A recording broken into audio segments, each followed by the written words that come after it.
Good morning, everyone. Welcome to Accuracy in America, brought to you by Accuracy in Academia. I'm your host, Don Irvine, joined as always by my co host, Brian McNichol. Hello, deplorables, drags, despicables, chumps, Neanderthals, semi-fascists, maggots, and of course those dog-faced pony soldiers. All right, we'll have plenty to cover today and everything like that. We were off for a show we've done in a couple of weeks, so we've had some news pile up.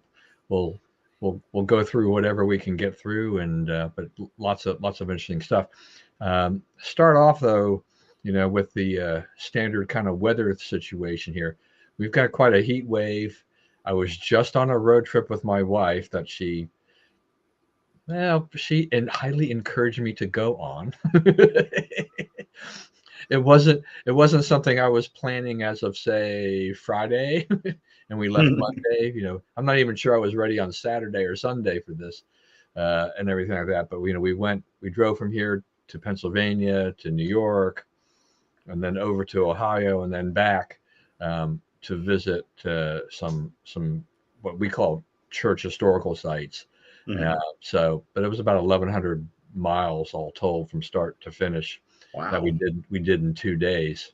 Uh, but one of the things that struck me was just that uh, it was it was warm. It was warm in Pennsylvania, but and where we were going in New York was kind of upstate New York. It's Palmyra, Mm-hmm. Rochester area, and Right. I had checked the kind of the map and everything. I saw it, and I saw something on TV. I guess I saw a TV weather report, and they were like, "Oh, today it'll be 103 degrees in Syracuse." Now Syracuse isn't that far away from where we were, but I'm like, 103. I'm glad we're getting out of here.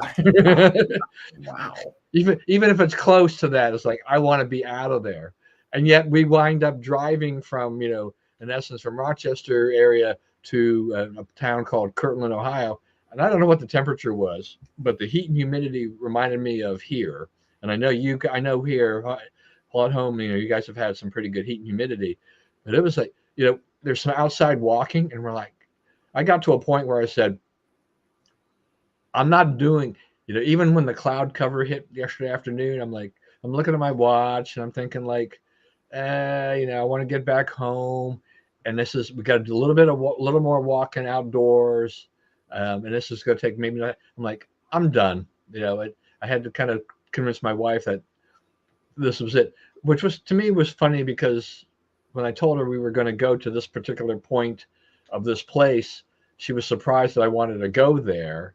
Uh, but then I had told her, I says, well, we'll watch this little historical film and then we'll go. And she kind of wanted like, well, I want to go with the tour. I'm like, are you kidding me? Wow. Anyway, Yeah.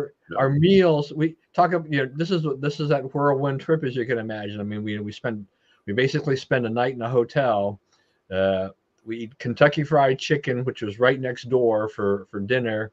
Uh, and then our only other meal of the day while we were driving and getting around was at my wife suggested we were at a Costco in Mayfield Heights, Ohio, and so she's like, I'll drop you off over here, and you run in and you go get the hot dogs and the sodas, and I get in there and I'm like, I got to carry two sodas and two hot dogs and put the top, put all the stuff on there.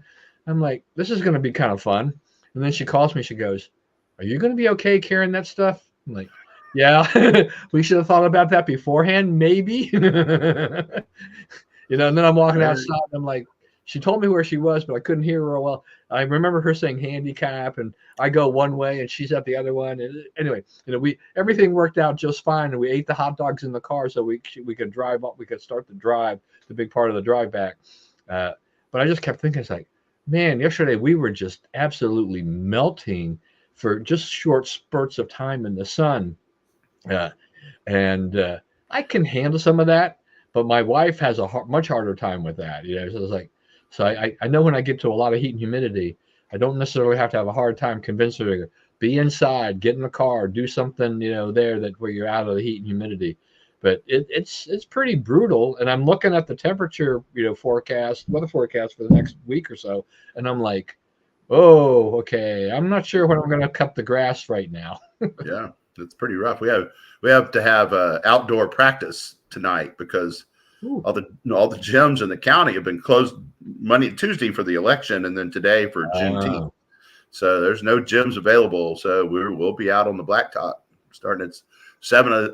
Fortunately, the place we're doing it has lights, so we're going to have we'll be able to go pretty late and keep it out of the heat of the day. Well, hopefully the pavement will have cooled a little bit because, I mean, if it's asphalt or anything like that, that stuff heats up a lot during the day. So, well, good luck to you on that. And I don't know. I mean, I guess it's just going to be it could look like a good hot summer in DC. Yeah, nothing wrong with that. Yeah. Well, yeah. I mean, I don't want it being warm. I'm selfish that I'm looking for those little pockets where I'm like, if I can get a weather in about 75 to 80, I've got a little window of time. I can cut the grass and not die, basically. When it gets too hot, it's just hard. Mm-hmm. For which then my wife will say, you should be paying somebody to do that, which then I'll be saying probably so. But I get some satisfaction out of cutting the grass, which is probably crazy at my age. Yeah. People like to do it. There's a lot of people like that. Things you don't have to worry about. That's right. all those decisions that you made said, I'm done with that. That's right. All right. Well, today is, like you said, you just mentioned it's Juneteenth. It's kind of a new holiday, right? I mean, federal holiday wise, I mean, it has been celebrated or honored or whatever you want to call it for a long, long time. I know in Texas, right. Until I had really started visiting Texas for their state Republican conventions, I really was unaware of Juneteenth, had never paid any attention to it. But a lot of times the state Republican convention would come very close to Juneteenth. And I always thought it was kind of an interesting day or an event. And now it's a national holiday. Now I guess they call a Black Independence Day from slavery. It's Texas focused though, right? I mean, right. It's when the last people in Texas found out that they were free. Basically, it's like the end of the task of informing everybody in America that slavery was over. Right. And I believe it was Galveston, which is down on the Gulf. Right. So it had to make its way all the way through and down to the Gulf. Right. So it's interesting to me too, because I mean, once again, it's just a reminder of how different things are in this day and age. I mean, young people will say, it's like we pick up the phone or whatever and we text somebody, or the government tweets something or whatever, and all this information flows 24/7 now. Right. And it's instantaneous. That's you're on that. Like we were talking about Galveston. Okay. Right. So the biggest, anybody knows anything about the history of Galveston, it was wiped out in a hurricane in 1906. Right. It came back with they invented the commission form of city government after that to put experts on the top of these, have the experts win the elections, and the guy who knows the most about water or do the water, and the guy who knows the most about cops do the cops and whatnot. Right. Which has now been declared unconstitutional. You can't do it like that anymore. It dilutes minority voting rights. But there was no knowledge that this storm was coming. Right now, we know well in advance, and we're tracking it. Practically from the time the butterflies in Africa, clap their wings together and get the process started, all the way till it's over here, and we've got the pretty pinpoint where it's going and so forth. And that time those people they're on the beach and they have no idea that out in the Gulf a few hundred miles away is utter destruction for their city. No way to prepare, no way to get out. Obviously, in 1906, the ways out were severely limited compared to what they are today. Not a lot of people realize this, but the idea of showing the radar on TV, pointing a camera at the radar and showing people where the storms were. That was devised by Dan Rather when he worked for a local KHOU in Houston. And he's like, why don't we just show the radar on the screen, let people see what's happening? And now, of course, the radars are designed to be put on the screen. So it's that much of a revolution in just 100 years. Oh, that's an interesting little tidbit.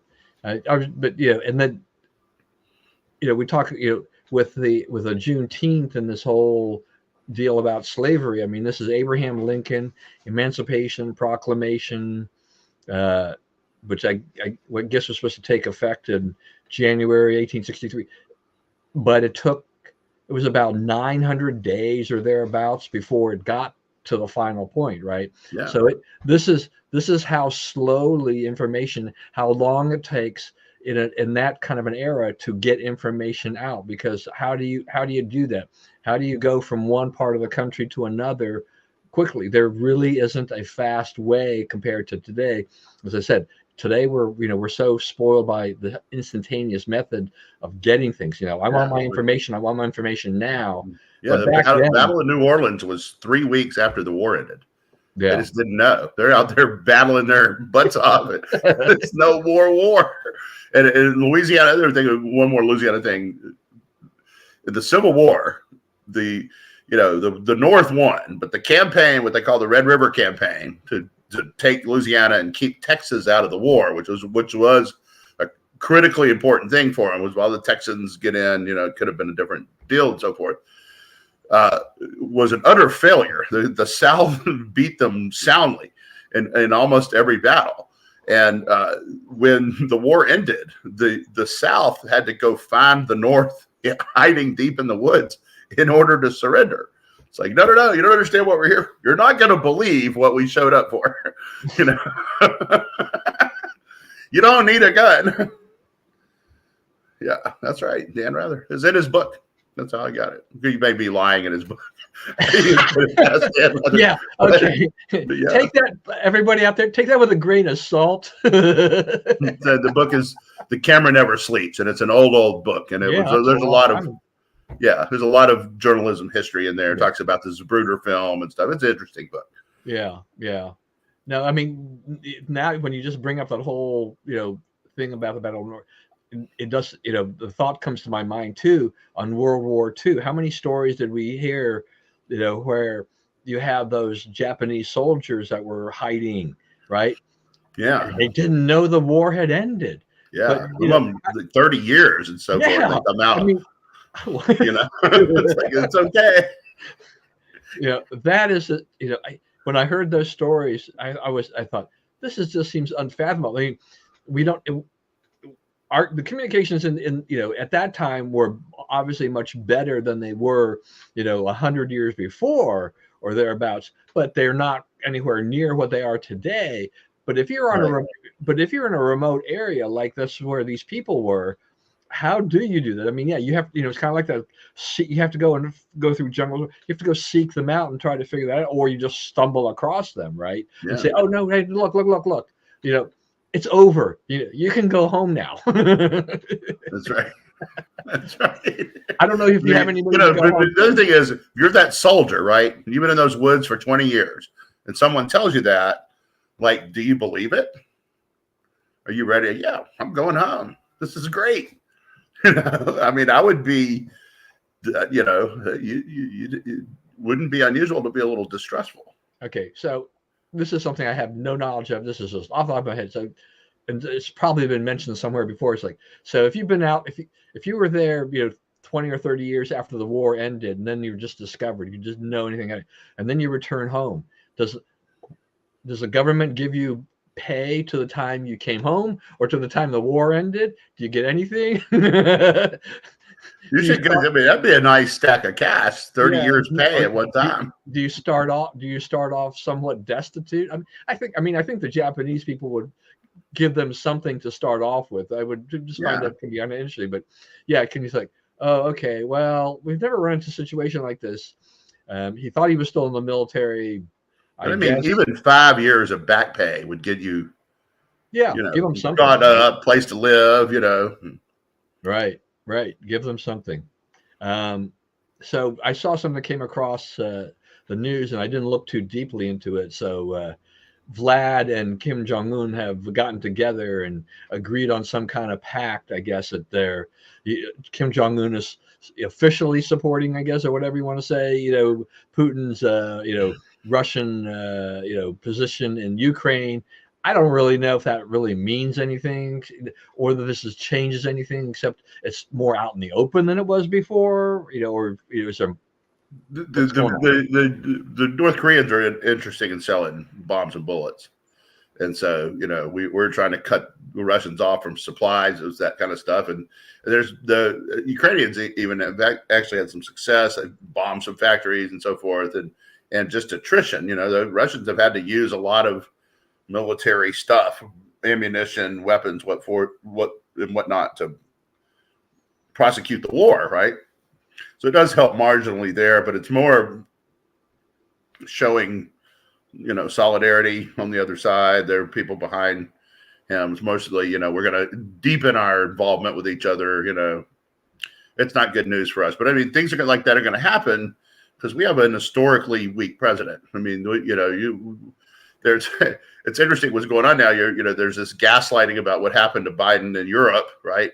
When he wandered off, the parachuters came down, and all the leaders are looking at one thing, and he kind of wanders off, looking around, and Giorgiani Meloni, the Prime Minister of Italy, when he found him, gently led him back to where he needed to be, right? And and then he was at a fundraiser in Hollywood last week, and they're all waving, they're leaving the stage. It's him and Obama and maybe Jimmy Kimmel and somebody else, and he glitched. You watch the tape, there's like 6 seconds that he's like, and he doesn't move for 6 seconds. And Obama, who's my age, is like 9 weeks older than I am, noticed this and grabbed his hand and gently guided him off stage, right? So, I mean, the Democrats are like, oh, they've spliced this tape and it's misleading. It's not misleading. They know it. They have a huge problem now. It's been conjecture, and they try to show Trump mispronouncing a word. Okay, yeah, he says 10 million words a day. And yeah, he mispronounces a couple of them. He said the fourth time he said Ronnie Jackson's name, he said Ronnie Johnson.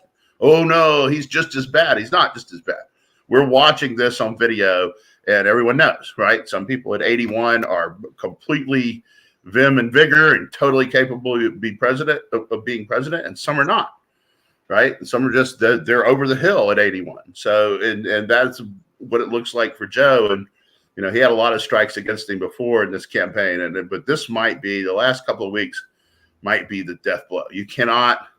I think the problem the Democrats have is, after all this stuff, is you can't look 2 years down the road, 3 years down the road, and like what you see. What would the last year and a half of another Biden term look like, right? It's not being run by the guy we elected. It's being run by people who work for him or people who have, elbowed their way into the situation after the election and whatnot, right? But the people, the idea of him administering the country, running the country in his current middle state is doesn't pass the smell test anymore. Yeah, I mean, you go back to when he started as president. I mean, it is very clear. There's no editing that needs to be done. His voice is weaker, his gait is slower, and he winds up. I mean, he has gas, but there's a lot of those moments where he is kind of that frozen, or he's got that blank stare, right? Yeah. So you watch that tape of him at the fundraiser in Los Angeles, right? There's 6 seconds of that tape, right, where he does not move when he's just. Right. And, it's like, there's soaking up the adulation, which there was a lot of adulation there, right? There were a lot of people applauding him and Obama and the whole star-studded cast of people he had out there. But, he couldn't move, right? He was not in control of what he was and what he was doing. He wasn't waving. He wasn't looking around. He wasn't soaking it in. He was locked up, right? He was glitched. So, I don't know. Yeah. I mean, I just, at this point in time, I don't think that, Karine Jean-Pierre's out there saying this was kind of a right wing, how they've been splicing these tapes together, creating this footage and all this stuff like that. I don't think our side has to do that. No. You can run the raw footage, the actual footage. It's there. There's nothing you have to splice together to create the image that he is, got a problem. He has a problem. I mean, I think there's just enough footage of him out there speaking at various events that says, this guy is not fit for office anymore. That's right. That's right. They have a chance to get a big new customer who could be around a while, right? Yeah. Well into the future. So this will be kind of interesting to see. I mean, I think 538 it's the first poll that they've done where they are saying that Trump is actually ahead. And that's not a favorable Trump pollster at all. Well, 538 is an amalgam of polls, so he's he's gathering up everybody else's polls. His things are based on, he usually says, usually on there, based on 78 polls or something that he's read. But yes, they're moving Trump into positions on these polls and so forth that he's never been in before. He's more popular than he's ever been. He has it's up to right at 60% or 60% now chance that he'll win. It's up, in some moments even more than the betting markets and so forth. They're, it's climbing up. He's gotten 8 points on Biden in the last month or so, right? It's really careening. Now, what's the other thing about this is, and people need to recognize this, these things are possible, right? Obviously, this is not a binary stack of voters, right? It's like if Biden loses one, Trump gains one, right? That's not really the way this works, right? This election is really going to teach us this because Trump is adding a lot of support. A lot of people who've never thought about being on the Trump bandwagon before are. One of Obama's chief fundraisers, she's not only thrown in with Trump and is now raising money for Trump, but she had all these Democrat artifacts from having worked for him. Like she had one of the original Hope posters, that had Obama's face on it. And she sold off all that to contribute to the Trump campaign, right? So, I mean, something's going on there, right? And it's not just her. It's about 2.5 times as many people are going from Biden to Trump as they're going from Trump to Biden. It looks like Trump will probably carry Latino voters in this election. He will get somewhere between 15 and 25% of the black vote, which that's devastating for Biden. Biden has to almost lock that up, right? He has to be well into the mid 90s to win the election among the black vote, just because of where it's located and where, what states it plays into. He is behind. Trump is taking the lead in Michigan, Wisconsin, and Pennsylvania, right? They're not big leads. All of them are small enough for Biden to, if he can come up with something that gives him momentum, they're small enough for him to retake the lead, right? And win the state. It's not 62 points. It's 1, 2, 3 points, depending on who's asking and what day, right? But, where is the impetus? What's going to happen that sends voters his way, right? It won't be the economy. It won't be foreign policy.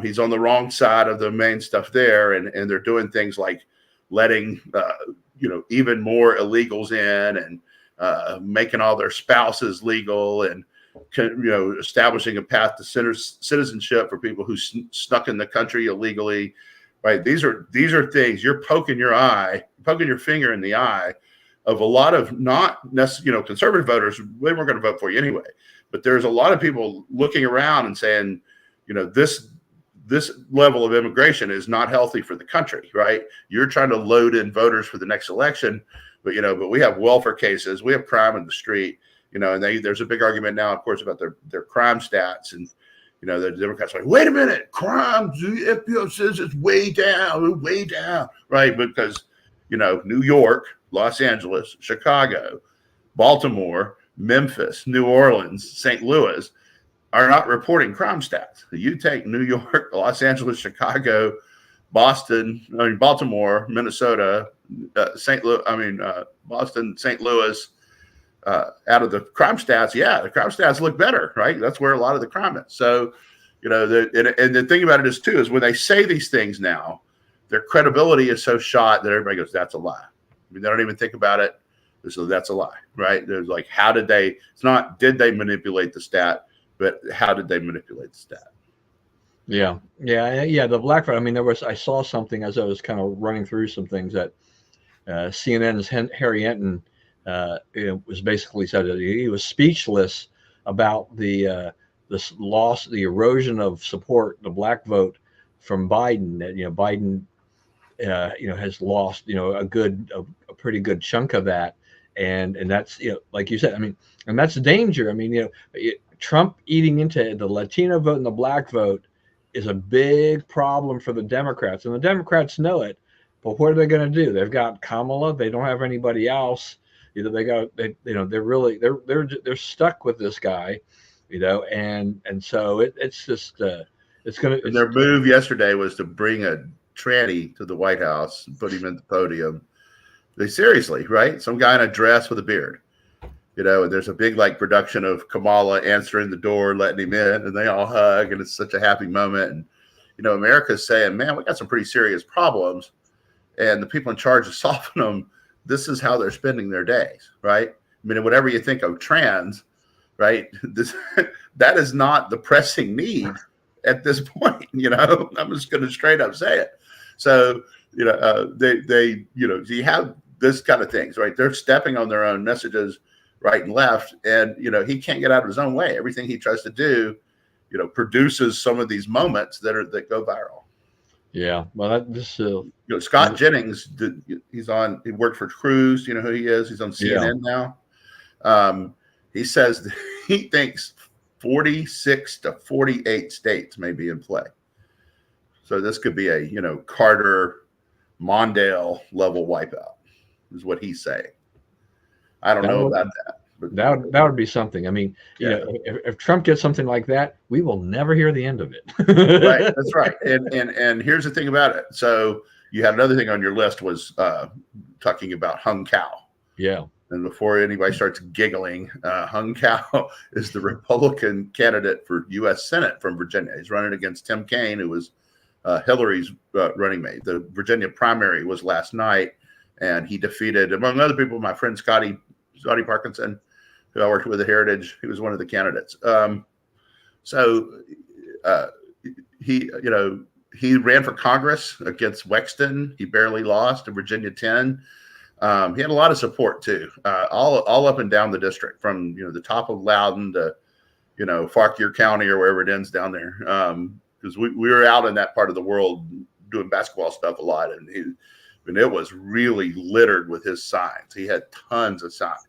Now, signs don't vote, and blah blah blah. And he didn't win. It was close, but he didn't win. So he'll definitely be a major underdog against Tim Kaine. But if Trump is in play in 46 states, Hung Cao is in play, right? You're looking at the kind of wipeout where people say, yes, let's give him enough power in Congress to do what he wants, as opposed to the other people. Right. I mean, that's the thing. I mean, if it really winds up being where Trump is going to run the table, then all those down ballot candidates that would have had a tougher time could sneak in there. I mean, there could be enough of a coattail effect there that these guys that are, even with strong Democrats, people who've been there for a while, that could flip a lot of things. That could change the whole, political map in a lot of ways. The Republicans, to me, is always, the House races have been a little bit, uncertain in my mind, but a strong Trump changes that. It takes away the margins. I mean, look, we'll talk about Virginia right now, and we'll go back to some other things. But you've got Wexton leaving, and you have Spanberger leaving. So those are two open seats. Now, Wexton's area is much bluer, I guess, than Spanberger's area, right? Well, I mean, yes and no, right? Loudon went left, but now has appeared to go back right some, right? And so a lot of that district is Loudon, and then south of Loudon into Prince William and so forth. It's purple. It's not really hardcore either way. Yeah. It was. Loudoun County went solidly blue for about 10 years. And now there's been a lot of recoil from that over, rapes in the bathrooms and yeah. like And I mean, and as you mentioned, I mean, NoKo put up a pretty good fight the last time around, I guess, right? Yeah. So a good, strong candidate in an open seat would be very interesting there. Right. Spanberger wants to run for governor, I guess, that's what her Right. thing is, right? So, so her seat's open. That could go and flip back our way. That could flip back our way. So what happened in that primary, the Democrat will be Eugene Vindman, brother of the brother, who was forced out after lying about Trump in the Ukraine, the perfect phone call and so forth, as was his brother, and caught in a number of lies. But, that makes him only more important, more adorable to the Democrats. He's going to run against a guy named Jeffrey Anderson, who appears to, well, it's not, we don't know yet for sure. There's still a few votes out, but it appears to on the verge of unseating Bob Good, who's that district is like Charlottesville and sort of stretches west a little bit toward Richmond, but that sort of like a circle through the middle of the state. And so it'll be, it'll be this Anderson against Vindman now. And it will be a really competitive race because the military hero has Trump's full backing. Trump backed him over Good because Good supported Ron DeSantis in the primaries. So, and the thing about it is like people are like, oh, he's punishing them, even though Good came out as, oh no, I've changed my mind. I'm back to Trump. I love Trump. The congressman from Virginia 5 is not, no one's demanding that he say who he endorses, right? If you decided you're going to go out on a limb like that, you've made a political choice, and it's a political choice with a lot of risk to it. It didn't pan out, so he's paying the price for it, right? So you have to think about, if he was such a perfect guy, why did he make a choice that, this sort of, risky and unsound? Yeah, I mean, if you're interested in your political future, I mean, I think you all you have to do is look at what in general happens, not 100% of the time, obviously, because that would be hard, if not impossible. But I think easily a majority of the time, those that speak out against Trump, wind up either leaving on their own volition, or they lose. They lose their primaries. So there is kind of a track record there of what happens when you do that. If Good thought that he could, his previous comments about Trump, that he could basically erase them and get on Trump's good side, and he was wrong. Now he still could win, but he is, he's trailing by what, about 100 or so votes. They had the last thing I thought, up to 230 or so. The last I looked. When I looked earlier this morning, I think there was 95% of the vote counted, and so this is going to be close, and this may take a little while to sort out. And everything because of that, because it's razor thin. Also, there's about, I think, 70,000 votes in that primary, which is, considering what was on the ballot yesterday, that's an incredible turnout. Yeah. Also, on Vindman, I saw something that he had like $5 million. I mean, they had to raise a lot of money. The other candidates couldn't raise anywhere close to that. Right. So he was going to be the anointed. If he had lost, that would have been another embarrassment for the Democrats, at least on that regard. Is kind of like David Trone, spend all this money, but then lose the race.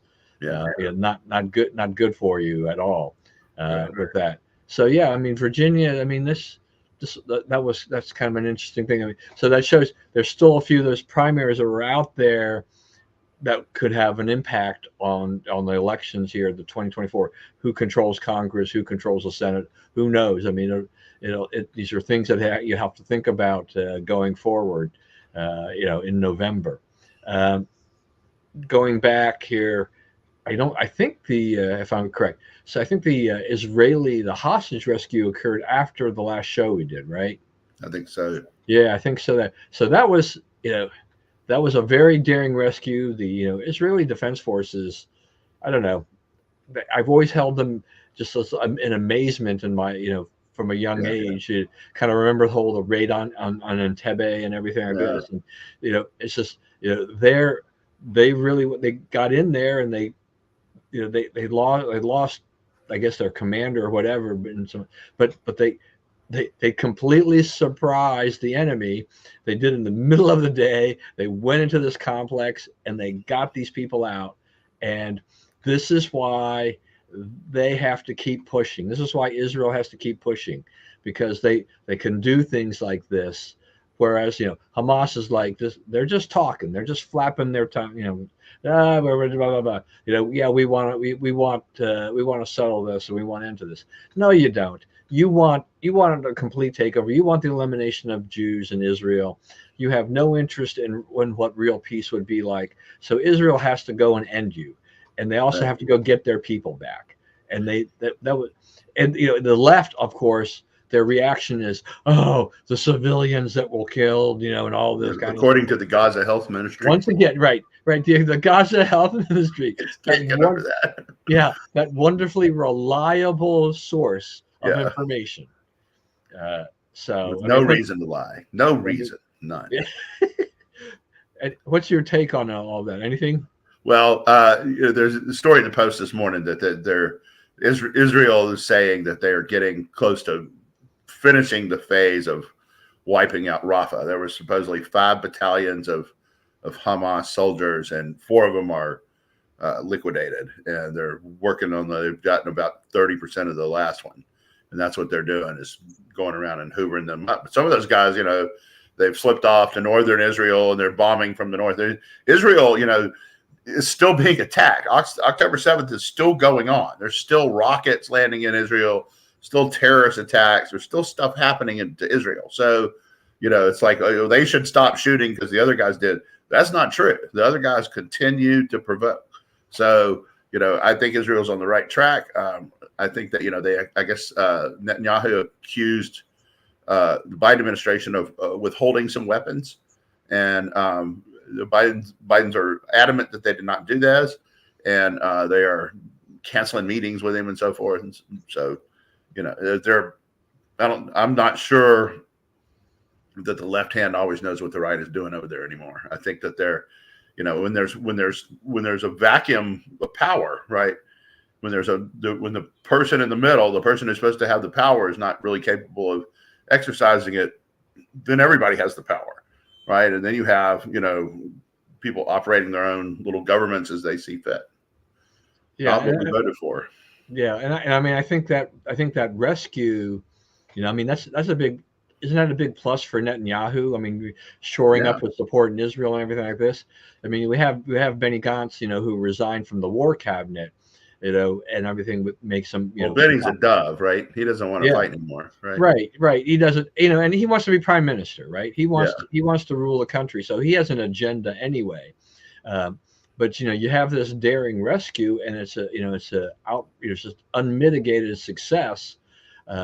So I think that's for Netanyahu, for Israel, for their plans and how their strategy about taking care of things. I think that helps reassure the Israeli people that they're on the right track. Right. Surely for the people who's the families where the hostages got to go home to, what a relief and what a great and joyous reunion they're having to do that. And then you find out a little bit more about what Hamas is doing and how they're treating people. And to me any hostage that's alive is still lucky to be alive, because we're over 8 months into this thing, and we already know a lot of people have been killed. A lot of the hostages have been killed in the meantime. So Hamas, they're brutal, and that doesn't seem. You can't. It doesn't matter what anybody says or does. You can't seem to get that through the heads of the far left, right? They just don't. It's the civilians, are the victims, and Israel is the aggressor, and they're the bad guys. Yeah, that's right. That's right. Yeah, that's right. Somebody besides Biden is making that call, because Biden wants, he's trying to, walk both sides of this line and be completely satisfactory to the Israelis and to Hamas. He wants them both to like him. I don't think you can pull that off. Yeah. And we can talk more about this next week because we'll be a day before this. But the thought just occurred to me right now too, and with this comment from John, what kind of shape is Joe going to be in? What's the preparation, between now and roughly 8 days from now for the debate? I mean, well, supposedly Joe it's either today or tomorrow is going into hiding to prepare and will not be seen in public until the debate. Right. And there's like 6 days to and I'm not sure that, I don't know what they do, right? Because you're not allowed to have cards or notes. So he's going to have to remember what to say. Right. And and he can't really control the questions. Right. And they'll probably be pretty favorable to him, but he really can't control it. And Trump gets a say, up to whatever the time limit is. Right. Then they turn off your mic or whatever. By the way, so he agreed to these rules. I think the turn off the mic rule helps Trump because I think it hurt him in the 2020 debates when he kept fact checking Biden in real time, right? Biden would say something that was ridiculous and Trump would right then say, "That's ridiculous, Joe," and start explaining why it was wrong. And it's Joe's time. And the moderator then, "Oh, yeah, it's his time. You got to shut up, man." So America looks at that and they, you get to a point where you're not considering the points Trump is trying to make. You're saying he's a loud, boorish guy who interrupts people, right? So, I think he turned off a lot of people with that. So I think that, not letting Trump interrupt actually helps Trump. But 2 things they should have done that they didn't do. One is publish the questions in advance, right? Here's what we're going to ask, and ask them the same question. Right? It's not this gotcha. You said back then, and now you say this, and how do you reckon that? It's like that has nothing to do with how you're going to run the country for the next 4 years. That's how you field questions from reporters trying to make a name for themselves, right? With sticky questions. Okay, I don't want Joe stuck on a sticky question either. I want Joe to get to explain what he would do for the next 4 years. That's the information I'm watching to get. Right? If he has some stuff that would work, let's get that out and talk about it and talk about why Trump is not for that and so forth, right? But if he doesn't, then we need to know that too. But they're going to try to make things important to Trump, more important than this that others may not consider important. That's the whole way politics work. My agenda is the one that helps you, not his, right? So I think that they should have said, publish the questions, and the reporter asked the question. And then the reporters' mics are off. They cannot speak until they're asking the next question, right? I do not want to hear their follow-ups. I don't want their real-time fact checks. That's not their role. Ask the questions, shut your mouth.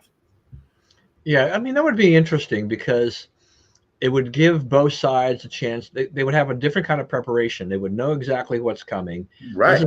America would know what's coming. And then they could also make a decision as to whether or not to tune in or not. Though the media probably to a certain extent, they like, if they would love to catch Trump, making some kind of egregious mistake. They're not interested in Biden tripping over himself. So that's a high risk for them. But, if you put the questions out there and give them time to prepare, then I think in a sense you can say, which guy is really ready to lead the country? Because you've given them days to prepare this message. Now, and even more than that, take all the personality out of it. How are we going to handle prescription drug sales? All right, just an example, just some rando issue that's out there. Okay, we get, instead of hearing, the other guy lied and all this stuff, it's, this is what I would do. And then the other one says, that's ridiculous. Here's what I do. It's a far better idea. Right. So that's the kind of thing I want, is what is going to happen on the issues that we care about, not what you said before, or who's mad at you, or, what Judge Marchand said, and why can't you just, follow a gag order and all this garbage. It just who's going to, how will the things that matter be handled under your administration as opposed to the other? And I think it's a fair question for both, since the Democrats are raising it, Democrats have, the Democrats have spent a lot of time trying to say, Trump is just as addled as Biden, right? They show these tapes and you'll see Trump, you're like, that doesn't say addled to me, right? So, ask that question, right? Okay, how can you guarantee, tell us, why should we believe that you will be sharp in 4 years, right? Well, you'll still be able to do this in 4 years, given there have been gaps and the other side thinks you're already nuts, right? Yeah. Yeah. No, I mean, right. Both candidates, it's a question, ask the question. Yeah. I mean, you're part of this too, I think, is just that it's not like, it's not like, well, let me think about that question for a minute. I'll think about, the question, what the policy are. Stick to the policies. Talk about immigration. Talk about the economy. Things like that. All hit all the hot button issues. Those are the things you should focus on. And what is Joe Biden going to do about this in the next 4 years? What is Donald Trump going to do about this next 4 years? That's it. That's all I want to know how they do. So you can see the difference. You can say apples and oranges, this guy, either on the same page or they're not. And here's what the differences are. Get all the accusations out of the way, all that other nonsense that creeps into these things, and say, let's talk about policy. Let's talk about what you will do as the president of the United States on a policy basis, and I think it'll show, as I said before, I think it'll show which guy is really prepared and ready and capable of leading, because I just have this doubt that Joe Biden can take all of those facts. If you had 5 things that you were going to talk about during the debate or whatever the topics were, and then he had to kind of learn them and kind of understand what the talking points are for the administration to say, this is what we're going to do, this is how so that he can convince voters of what he needs to do. And I just have a hard time believing that he can basically have all that information floating around in his head, because you alluded to, there's no note cards. He's got to be able to spit that out. Donald Trump may not be perfect in that regard, but Trump will hit the mark more so than Joe Biden will. Right. Trump does not have to have the issues explained to him. He does understand, right? He's on board. And I don't mean, Biden, there was obviously a time when Biden was capable of understanding all these issues in detail. I'm not saying there wasn't, but at this point, he is clearly handled, right?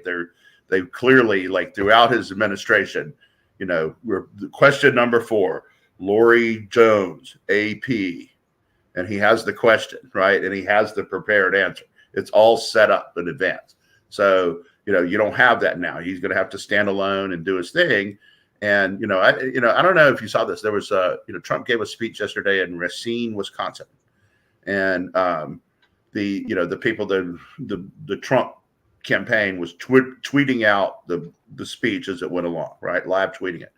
And, there's a bunch of policy proposals in there. Like Trump wants an Iron Dome for the whole country. We're back to missile defense, right? What he wants to do with tariffs and taxes and so forth. So, where's the debate on that? He has suggested, or some say he is talking about, and he hasn't said this publicly, but there's people who are saying that privately he's talking about using tariffs to raise all the money for the federal government. I think we did that about the first more than half the history of the country, right? That's how we raised all our money. That's right. That's exactly right. Let's talk about that idea. Would that work? Would that be better than what we have now? Should we have an income tax system where 47% of the people pay no income tax? Is that fair? Should we keep doing that? Right? We don't ever get to have that conversation because, we want to talk about, Stormy Daniels, and we want to talk about, Joe wandering off stage and his son's drugs and all this kind of stuff. But let's have the conversation. Let's strip the bat off of both and make them talk about the stuff that matters to us. Yeah, I mean, didn't he say? It's not something that's really under his direct control, but about tipped wages, right? No taxes on the tipped wages. Now, that's great for the Las Vegas audience, the people out there, because there's a lot of tipping that goes on in Vegas, and there's a lot of tipping that goes on in any big. There's also the reporting requirement for that is really complex, puts a lot of work on the restaurants. Right. And there's no doubt that something ought to be done with this whole thing. It worked okay, I guess, for a long time the way it was done. You have your tip wage, and then you have your regular wage and all this stuff. And now we're gotten to the point where people don't even understand what a tipped wage is versus it's like, why is the cook making $20 an hour, but the guy up front's making $3.25? It's like, well, the guy up front gets to take the tips. Yeah.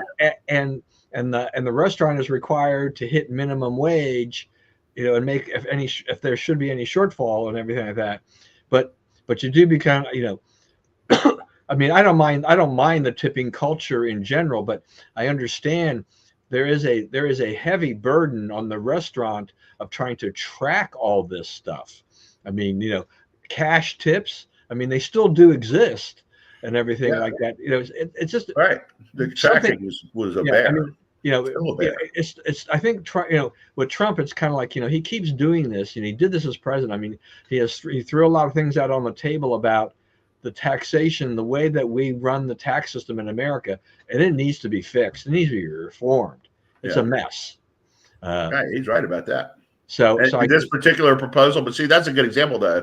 Like you can say, like Matt Walsh of all people, who's normally a Trump ally, right, was out this morning. And he's like, well, okay, so why do tipped people get a break?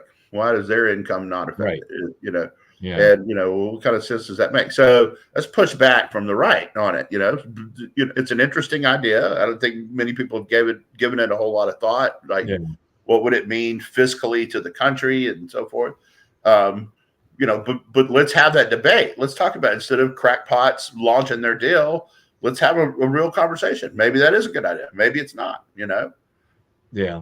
I mean, Trump floats a lot of ideas. He says it to see what people say, which I think is a good thing. You find out, if your job is to run the country like the people who put you in office want it run, then, floating a trial balloon and having them be able to come along and say, heck no, is a good thing, right? That's part of it, part of the process. Well, I mean, that's where, to me, in some senses, he and Elon Musk are somewhat alike, because they have ideas. They think of new things. They throw out these ideas. That's how you get something. I mean, go ahead and throw 10 things against the wall and see if what sticks. And you just keep doing it. And Elon does that. I mean, he challenges convention. Donald Trump challenges convention. Right. Now, people think he's crazy because of that, and people think Elon Musk is crazy because of the things he does. And yet, look at the success both of these men have had in their lifetimes. Is that it's because of that whole thing, that whole thought process. Let's throw this on the table and see what happens, and see. Let's have a discussion. Maybe it doesn't work. Maybe it does work. Who knows? Elon has shown a lot of brilliance because of all the ideas that have people. People scratch their heads, but a lot of the stuff comes to fruition, and you're like, we never could have done that if Elon hadn't just thrown that out there. Right. Remember when they said, Twitter will collapse under Elon? I mean, it's doing better than it ever was before, and with 1/4 of the workforce. Yeah, I mean, Elon's he's kept that together, and he's made that a better place, I think, overall. And much better for free speech. Yeah, you get a lot of people who are, a lot of the lefties said they're giving that up, and that's okay. Okay, sorry, fine, okay, because you don't like the fact that it's a more open forum and it is better for free speech than it was before, and that there are no. You can't defend your arguments. Yeah, they're not censoring them like they used to and everything like that. So, I don't know. So Biden did this executive action about the spouses of immigrants. They can actually get visa. They can stay. They can go to work. They're not going to get deported. Is this more pandering by the Biden administration?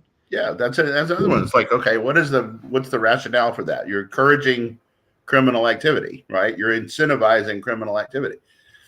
Why are you doing that? And who, profile for me the voter who saw that measure and said, I've been thinking between Trump and Biden, Trump and Biden, Trump and Biden. Now I see that one, I'm going Biden, right? Who is that person? Where is that person? I just don't see at this point, even people on the far left are saying that unfettered immigration has been bad for the country. Yeah, I don't see where this is a tipping point election issue. I mean, at this point in time, you need to find things that will get people to vote for you and give them reasons to vote for you. It's like, how does this really move the needle in your favor, except bring more criticism about your immigration policy? Right. That's right. So who's thinking of this? They seem to be trying to, let's go get that radical left vote and let's make sure we nail that down. Right, not just your garden variety leftist, but the far left, the squad and people to the left of the squad. And it's like, I just don't think there's a big cache of votes there. I don't think you change the trajectory of any of this with those people. All right, so now I'm going to switch to this one thing because I had a little give and take, I guess, or with the climate defiance people. The congressional baseball game took place. The eight of those clowns ran out on the field, tried to disrupt the game. They got arrested. One of the suggestions I made to them was that they should have been tased. I was not very kind to them. And I don't know if you saw. So I got this tweet. I got this reply back from them. Why are you condemning us for stopping members of Congress from playing a baseball game and not condemning members of Congress for playing a baseball game that is sponsored by Chevron during the 12th hottest month on record? Why? It's like, I just feel so bad. Yeah. I mean, you really got me with that. I don't know if you saw the tweets that the climate defiance people were putting out after those people, guys were arrested, but it was crazy. It's like they were trying to make them heroes. It's like, no, you guys are a bunch of clods. Yeah, you're clowns who get off on interrupting stuff, and you have a cause, but that your cause is getting on TV doing ridiculous stuff. And that game is for charity. This is not even this is not a political event. That game is put on every year for charity. Yeah. So this is where you have to say, Congress, this is, they try to put aside all their political differences, go out and have some fun, raise money for charity, and then go on with their business afterwards. So, right. And I also think that we're getting to the point where Americans are making the delineation between protesting and screwing with people's lives. The people who sit in the middle of the road, these guys who are attacking, I guess someone attacked Stonehenge this morning. There's some, activist or whatever. It's like, some of those people, it's not going to stop until some of those people go away for some substantial prison terms. If you put some of those people in jail for 25 or 30 years, then the rest of them will say, oh, I don't want to end up like that. Yeah, there you go. Well done. I'm glad I got some love. Anyway, all right. So we've got, I'll give you about a minute or so to close it out. Let's see. Macron dissolves parliament. Yeah, that's another thing that's happening. Europe is about to look a lot different. All these conservative parties won all over the EU. We could get into that one. The minimum wage is working about exactly as I always put in there when people start talking about the minimum wage, what it should be. I'm like, hey, let's make it $100 an hour, cure poverty once and for all. Just sweep it all out the door. Well, we can't do that. Well, why not? Because the same arguments that say don't do it at $10 or $12 an hour say don't do it at 100, right? The argument really doesn't change. It just works by degree. I'm not surprised to see that Target backing off the Pride. The people who went hard Pride are retrenching from it. It doesn't look like it's a successful thing. And we'll close by saying, Willie Mays, I'm a big baseball fan, as you know, and as I know you are too. And, I know that we remember that, Willie Mays is one of the best 3 or 4 people who ever put on a pair of spikes. Yeah. One of the all-time greats. All right. Well, great way to close it out. Everyone, please, as always, stay safe and stay well. Remember, we live in the greatest country in the world, and do not let anyone tell you otherwise. And as always, God bless America, and we will see you again next week.